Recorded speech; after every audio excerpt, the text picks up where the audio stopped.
Sir, my teachers and dear friends. First of all, good morning. My name is Jyoti from Copa Trade. My topic is news. मैं आपको विकसित भारत संकल्प यात्रा के बारे में बताना चाहती हूँ। हमारे देश के प्रधानमंत्री श्री नरेंद्र मोदी जी ने 15 नवंबर 2023 को झारखंड से खूंटी से पूरे देश में सरकारी योजनाओं का लाभ पहुंचाने के लिए विकसित भारत संकल्प यात्रा की शुरुआत की। पहली बार देश के सभी जिले व ग्राम पंचायतों को कवर किया जाएगा। इस यात्रा के लिए IEC वैन तैयार की जाएगी। IEC का अर्थ है इंफॉर्मेशन, एजुकेशन, कम्युनिकेशन। यात्रा के दौरान लोग अपने अनुभव, कहानी मेरी जुबानी शेयर कर सकेंगे। यात्रा के दौरान स्वास्थ्य शिविर, आधार नामांकन, मेरा भारत स्वयंसेवक नामांकन जैसी ऑन दी स्पॉट सेवाएं भी प्रदान की जाएगी। धन्यवाद।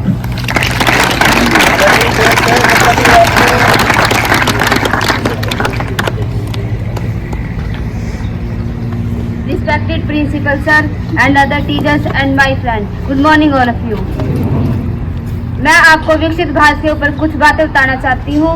हमारा भारत है वो एक विकसित देश है। यहाँ पर बहुत से विकसित कार्य हुए, जैसे कामगार। पहले जाति के आधार पर कार्य किया जाता था।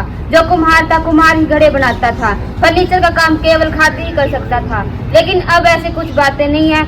अगर किसी को घड़े बनाने का काम अगर किसी को पसंद है तो वो कोई भी जाति का कोई भी बंदा कर सकता है। जैसे फर्नीचर का काम हो गया, पहले खाती ही कर पाता था, लेकिन अब कोई भी व्यक्ति उस कार्य को कर पाता है। अब अगला टॉपिक है ऑनलाइन। अब ऑनलाइन है जो पहले, अब हम ऑनलाइन का प्रयोग कई तरीकों से करते हैं। पढ़ाई के तरीके से भी करते हैं, व्यवसाय के तरीके से भी करते हैं। हम ऑनलाइन से भारत के या फिर विश्व के किसी भी कोने की जानकारी किसी भी प्रकार से हासिल कर सकते हैं। गैस की सुविधा भी है। पहले जो सारा काम था घरेलू गैस वो मिट्टी के चूल्हे से किया जाता था, लेकिन अब सारा कार्य गैस की सुविधा से किया जाता है, मतलब कि गैस पर ही किया जाता है। यातायात के साधन, पहले लोग जो खेतों का काम हो गया या फिर कहीं पर आने जाने का जो काम होगा, पहले बैलगाड़ी से किया जाता था या फिर पैदल किया जाता था, लेकिन अब यह सारा काम यातायात के साधनों से किया जाता है। अगला गया संदेश। अगर हमें कहीं पर भी कोई भी संदेश भेजना होता था तो हम वो डाक के नजरिए से भेजते थे। उसको भेजने के लिए कई दिन लग जाते थे, लेकिन अब यह सारा काम फोन के तरीके से किया जाता है। यहाँ पर हम घर बैठे भी कोई संदेश भेज सकते हो, वह तुरंत की तुरंत बिक जाता है। धन्यवाद।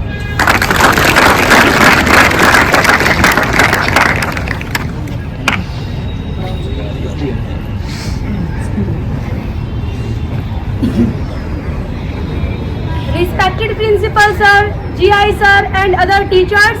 First of all, good morning. Myself Rekha. My trade is Copa. Today's speech. मैं आज आपको अनुच्छेद 370 पर हाल ही में सुप्रीम कोर्ट द्वारा सुनाए गए फैसले के बारे में बताना चाहती हूँ। 5 अगस्त 2019 को सरकार ने जम्मू व कश्मीर से अनुच्छेद 370 के प्रभाव को खत्म कर दिया था।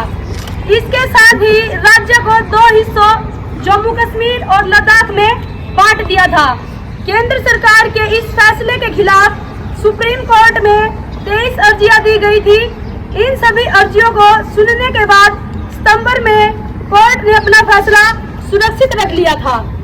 370 हटाने के 4 साल 4 महीने 6 दिन बाद सोमवार को सुप्रीम कोर्ट में 5 जजों justice DY Chandrachud, justice Sanjay Kishan Kaul, justice Sanjiv Khanna, justice BR Gavai और जस्टिस सूर्यकांत के बेंच में फैसला सुनाते हुए जम्मू और कश्मीर से 370 भारत का अभिन्न अंग है और इसके भारत में विलय के बाद जम्मू और कश्मीर के पास आंतरिक संप्रभुता का अधिकार नहीं है।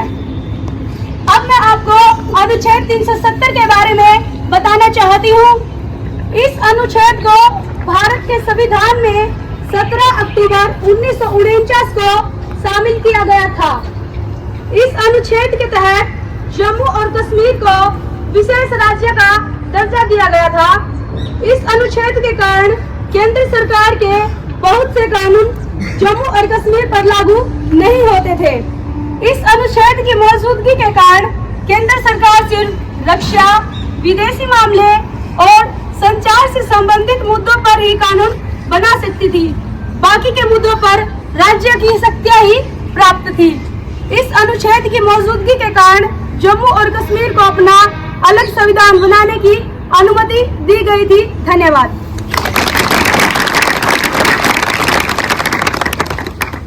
एक बार फिर तालियां बजाओ भाई बच्चों के लिए। अभी जो ये विकसित भारत संकल्प यात्रा का जो लेटर हमारे पास आया हुआ है प्रधानाचार्य जी का आदेश अनुसार, उसमें एक शपथ है, वो शपथ हम ग्रहण करेंगे। मैं लाइनें बोलूंगा, आप खड़े हो जाएंगे सभी अपनी अपनी जगह पे, चुपचाप, कोई आवाज नहीं करेगा।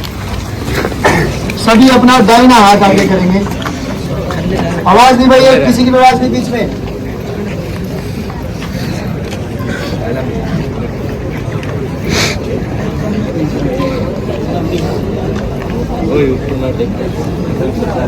सभी दाहिने हाथ निकालो, वही बात। और जो लाइनें मैं बोलूंगा सभी को वही लाइनें बोलनी है।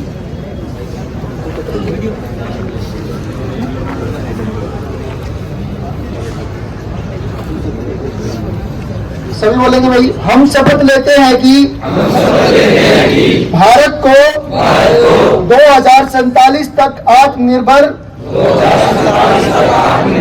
और विकसित राष्ट्र बनाने के सपने को साकार करेंगे। गुलामी की मानसिकता को जड़ से उखाड़ फेंकेंगे। देश की समृद्ध विरासत पर गर्व करेंगे। भारत की एकता को सुदृढ़ करेंगे और देश की रक्षा करने वालों का सम्मान करेंगे। नागरिक होने का कर्तव्य निभाएंगे। जय हिंद। सभी अपनी जगह बैठ जाओ।